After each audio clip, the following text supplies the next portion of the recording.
feel like we've been waiting for this for a long time. It's not an easy feat to make the playoffs. I think there's 11 that will repeat. It's only a third of the league.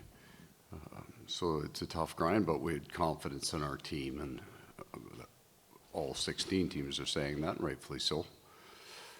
But there is a feeling it's just different in the playoffs. Coming to the rink is exciting. Guys are getting prepped. Got a little bit of a break here between the last game and the first game, so a bit of a downtime too. We're not wired today to start a game. We'll build that over the next 5.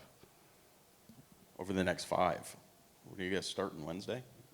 Well, we count today. Okay, all right. So I was going to ask. Never look till tomorrow, George. You don't know if it's for any man. I don't know. I can't count it. Okay.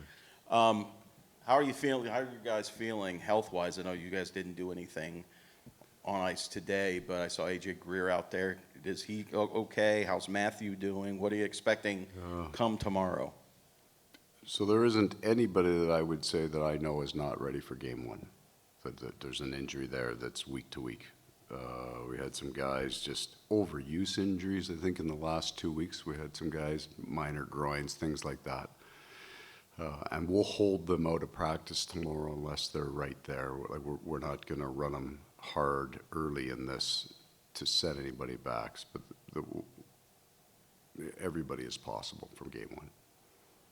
Coach, looking back last year, obviously there was such a kind of air of unfinished business driving the group after what happened the year before. What do you think is maybe the main driver of this year's team? Excitement, right? There's, it is that energy level, the emotional juice of it, we had to fight for this year.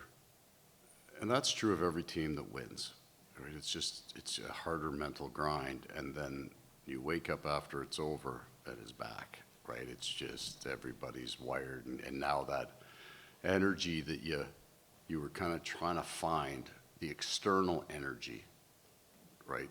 The importance of the game, the energy that comes from being in a playoff building, it's coming, and you can feel it.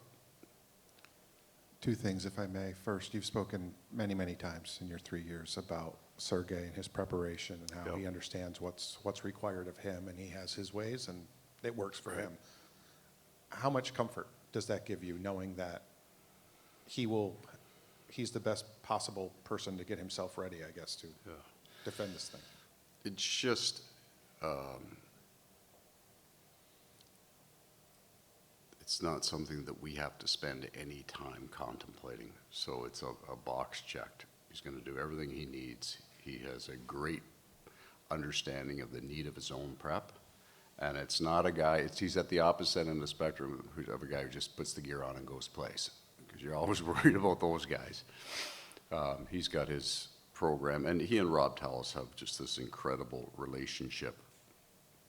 And they steer each other. I think that's probably the best kind of coaching relationship. The coach learns from the player about the player, and then they work together. So he's out there. He wants to put the skates on. He has a certain rhythm that he likes to stay in, and so the rest of us don't think about it.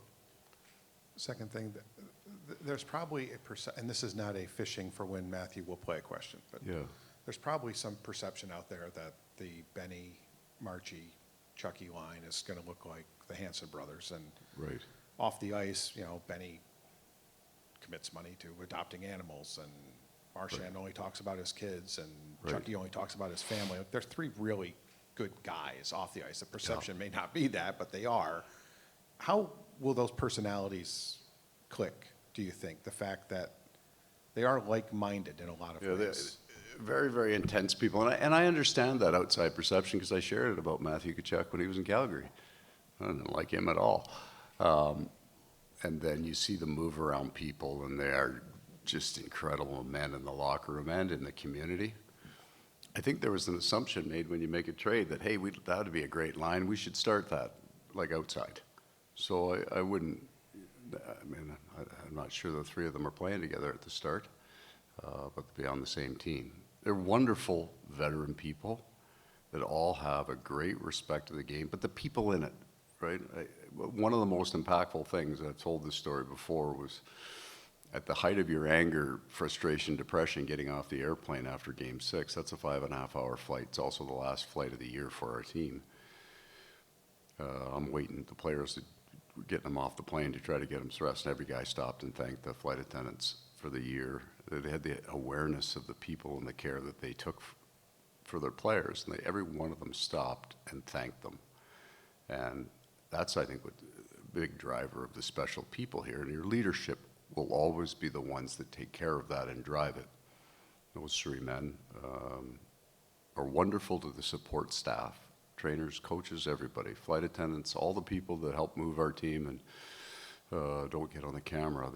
They're just fantastic to watch. They make you a better person just watching them. You mentioned the other day that you ask everybody to do the same 5 things in your. Yeah.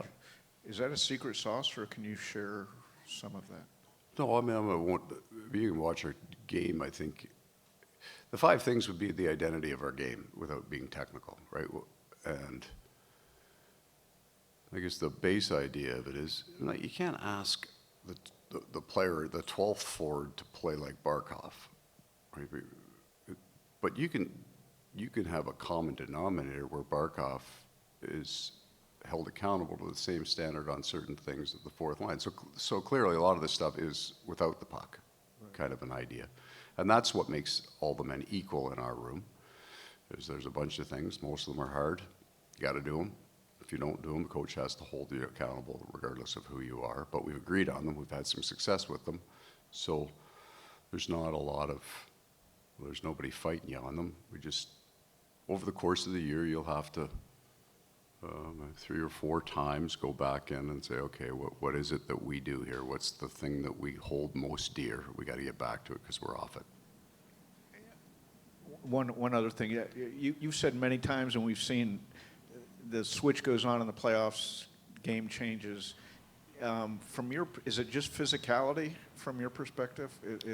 No, it is an emotional level that you can't get to in the regular season. You just cannot play playoff hockey for 82s. There'd be nothing left of these men, right? So the emotion then means everything is faster, every stride is harder. Yes, that leads to heavier, more frequent contact on the ice. Every check is finished.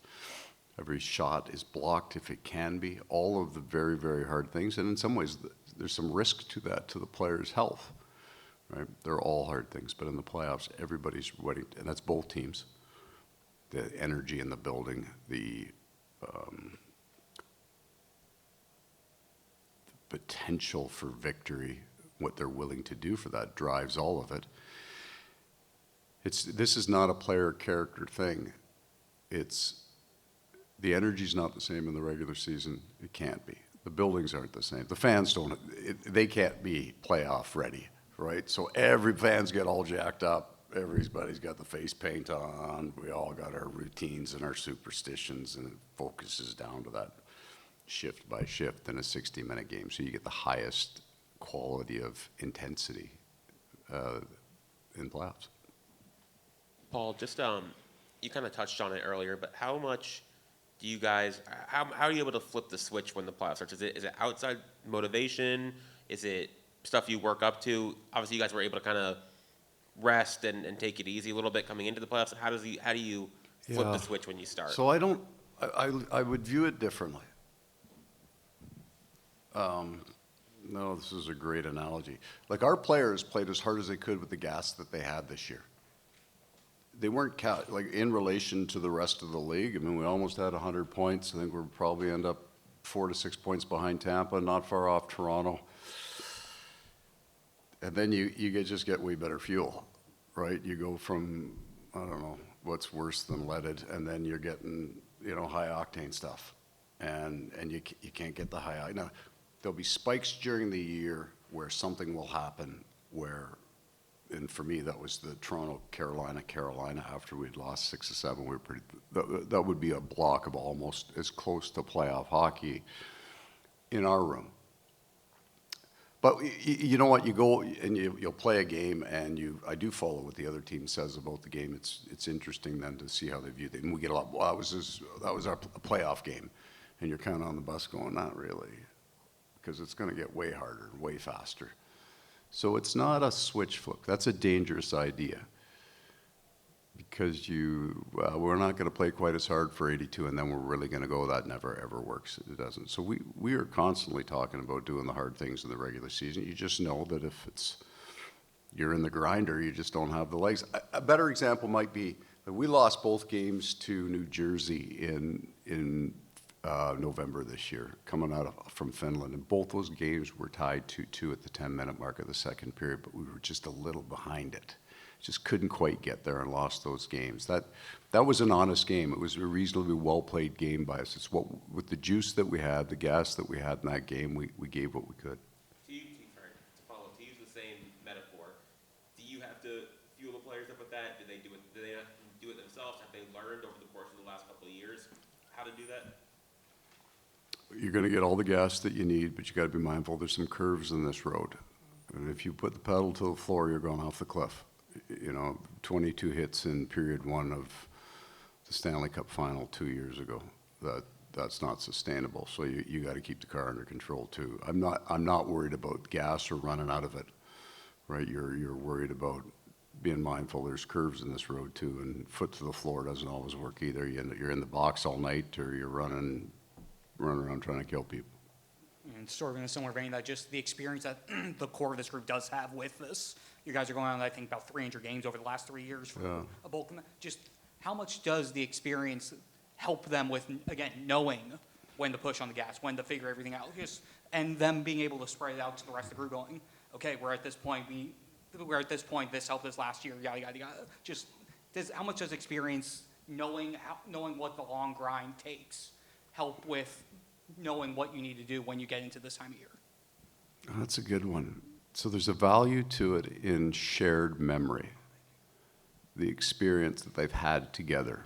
We lost in the first game in the Boston series, got down 2-1 in the Rangers series, lost the 3-game lead in the Edmonton series. So you've been there before, but the reaction to it, the experience doesn't guarantee you anything. It just makes the collective, when you go in and relate the situation you're in to one, and over the last 2 years, half your team understands it. So they all kind of nod and go, okay. But that doesn't make the next shift better, right? It gives you maybe just a more clearly defined roadmap. But again, you got to get on the road, put the pedal down, but watch the curves. When's the next F1 here? Because we're really we got a theme going. All right, let's keep it rolling, so to speak. Paul, it doesn't seem to matter whether it's a preseason game, regular season game, or playoffs past. When these two teams play, it just brings out the best in both of you. But is there, from the Panthers' perspective, a deep-seated dislike for this team?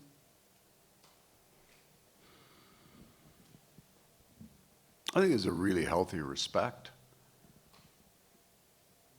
Both teams have some really good speed, really good skill, and they're both veteran teams, which means they want it. They're going to play. Both teams know how hard it is to have success in the playoffs. They both had success. I think there was I'll go back. The 2 Boston series, to me, were the heaviest series I've ever seen in my life. The first one almost surprised me how hard it was for 7, and last year's was just mean and nasty. There was some dislike, to put it mildly. I don't necessarily feel this is going to be hard. It's going to be intense, but I think there's more respect than